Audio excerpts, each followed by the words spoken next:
Здравейте! Добре дошли в седмия епизод от нашата рубрика Децата на Варна Денски. Днес сме ви подготвили, освен страхотен състезател, с който ще се запознаете, лично тя ще ви разкаже за историята на първия от латиноамериканските танци, а именно самба. Малко повече за себе си и за своя път в спортните танци ще ни разкаже Бела. Здравей, Бела, как си? Добре, благодаря. Би ли се представила на нашите зрители? Аз съм Белослава Георгиева и съм на 10 години и ми е много приятно да танцувам в нашия клуб. Страхотно. Къде учиш? В основно училище тази си имам първи. Супер. В каква паралелка си? В нашето училище. Те са си стандартните паралелки, да, защото нали, в някои училища има и разширени с математика или с български, да, някои май са с компютри или се бъркам. Да, окей, както и да е. Така, от колко време занимаваш с спортни танци? Около 2 години. 2 години, как се записа? Мама веднъж ми беше казала, до нас има една зала за спортни танци и аз викам, добре. И мисля, че следващия ден отидохме и като видях валс в много красива рокля и си викам, и аз искам вече в такава рокля. И оттам нататък, като не ходех на тренировки, ми ставаше много гадно, защото аз си обичах залата. Като се абсолютно, да. Добре.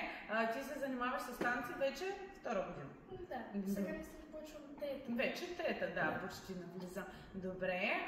Какви са твоите постижения в спортните танци?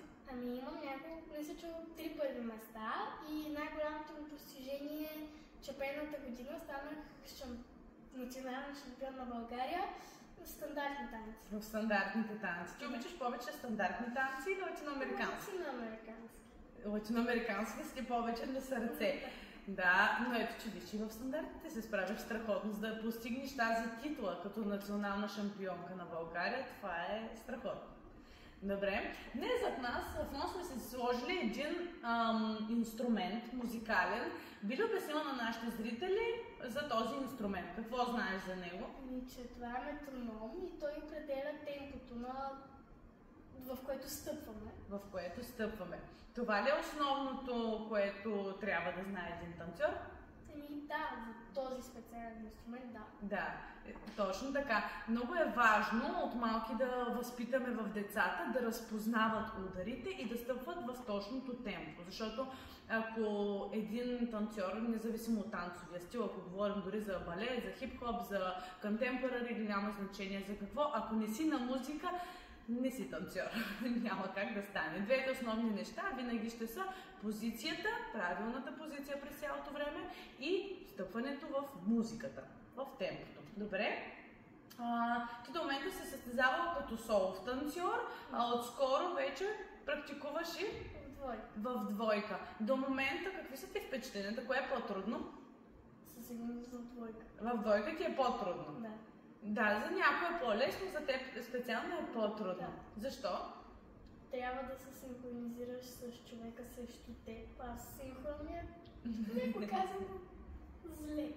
Не, това става въпрос на практика. Все пак ти се занимава 2 години и половина и като соло, т.е. ти разчиташ на себе си, ти си един силен характер и в един момент ти трябва като дама, задача на дамата е да бъде водена, т.е. ти трябва да следваш.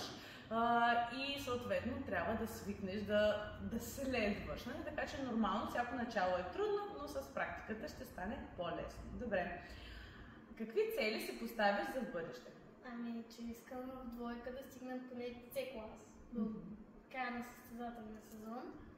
И ако скоро остана соло, зависи. Няма да останеш соло, как? Добре да се стигна до C, D клас, поне. Да, естествено. Да. За нашите зрители, в спортните танци съответните категории, освен по възраст, са разделени и по клас. Кой беше първия клас? След това е? D. После? C. После? B. След това? После А. И М е международния клас, това е най-високия състезателен клас.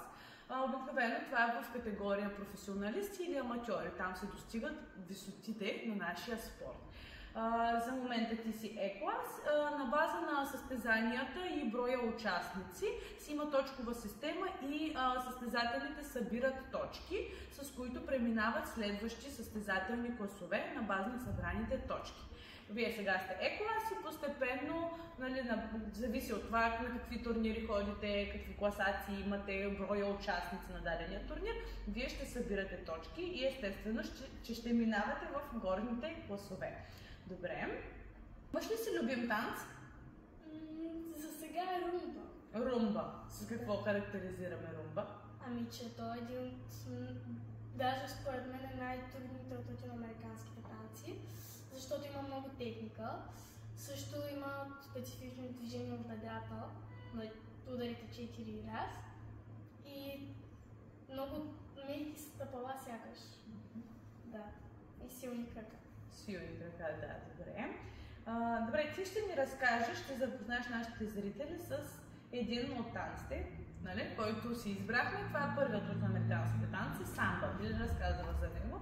Ами, самбата е един от най-емблематичните и известни бразилски танци.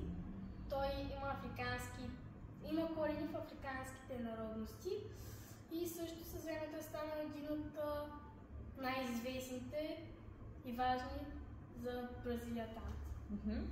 Характеризираме го с големия карнавал. Големия карнавал в Рио де Жанейро и който се изпълнява с мащабни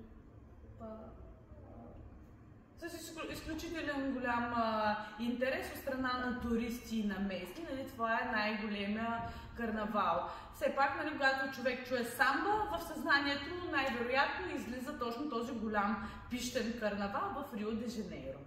Кога влиза в спортните танци?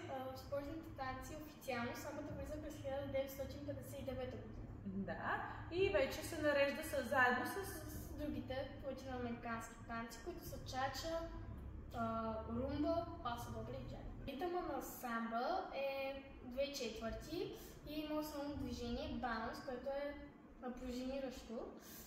Също основните фигури в самба са ботафоло, виск, волта, самбъл, роуз и кросадо. Точно така, основните, най-важните фигури, с които се характеризира. Да, също има 50 такта в минута и неговия стил е енергичен, жизнерадостен танц и също е един от най-трудните. За теб това е от най-трудните? Да, както да. И всеки танц според мен си има неговата трудност. Нали, все пак румба е труден, нали, той си има много... В смисъл, всеки един танц има много основни неща, които трябва да се спазват, но румба е много по-бавен. Тоест, ако ти нямаш тази издържаност на динамиката в тялото и нещата, които изразяваме, много повече ще се види. Докато в самба, заедно с този баунс, който ти спомена, нали, тази баунс екшъна, който е много важен, в музиката ти имаш да изпълняваш и тайминга на стъпалата, трябва да изразяваш динамиката в бедрата, тази осмица, която е толкова характерна и стават твърде много неща, които трябва да правим, съответно времето в тактовете, в музиката не стига. Нали? Това е по-трудното в самба. И всичко трябва да изглежда лесно, приятно и красиво, точно така. Добре, надявам се да ви е било интересно да се запознаете с този танц и сега Бела ще ни разкаже още малко за себе си. Какво мислят приятелите и семейството за това, че се занимаваш с спортни танци? Ами, специално семейството ми, защото приятелите ми, аз не им споделям толкова много, пък и те не се интересуват толкова много. Семейството ми много се радва, защото аз печеля и титли и той се гордее с мен. Да. Трудът ти в залата е оценен, нали, което също е много важно, защото, нали, има процес, където вие трябва да си извървите пътя от начинаещи танцори към по-напред, нали, вече към състезатели и реално, когато излизаш на състезание, да си оценена както се заслужила. Нали, каквото сте показали на сцена, така и ви оценяват въпросните съдии. Добре, какво би посъветвало други деца, които не спортуват? Би ги посъветвала да спортуват, защото спорта е здраве. Без спорт, без движение, живота ще е много по-труден. Добре. С какво спортните танци превъзхождат другите спортове според теб? според мен спортните танци го превъзхождат с това. Много дисциплина отново, много красиви изпипани движения и има много, как да кажа, радост в тях, има много енергия, която при другите спортове аз не виждам. Добре. Всеки спорт има неговата специфика. Да. Добре. Как се справяш с баланса между училището и танците? Ами, на мен лесно. Да, лесно е, защото аз при училище слушам в клас и не се налага вкъщи да уча толкова по разказвателните предмети. Запомняш нещата в клас? Не, че не трябва да се учи, но клас уча просто по-малко. Също съм редовна и в училище, защото си отделям, имам график, който си спазвам винаги. И също, за да го спазвам, съм отделила време, нали, да го направя. И на мен ми е лесно, защото аз обичам и двете. Ако ходя насилено над едното, няма да е лесно. Със сигурност да, няма да показваш нужните резултати на високо ниво. Да, в училище отличничка ли си? Да. Да, супер. Как завърши първия срок? 6 по всичко. По абсолютно всичко? Да. 0-0. Мале, ви имате ли стипендии? Май да, обаче то след 5 клас. След 5 клас започват стипендиите. Да. Иначе ще трябва да се стараеш след 5 клас да продължаваш да си отличничка, вече да имаш и стипендия. Страхотно. Добре, благодаря ти много за отделеното време. На вас благодаря, че ни гледахте отново. Не забравяйте да се абонирате за нашия канал, както и да ни последвате в социалните мрежи.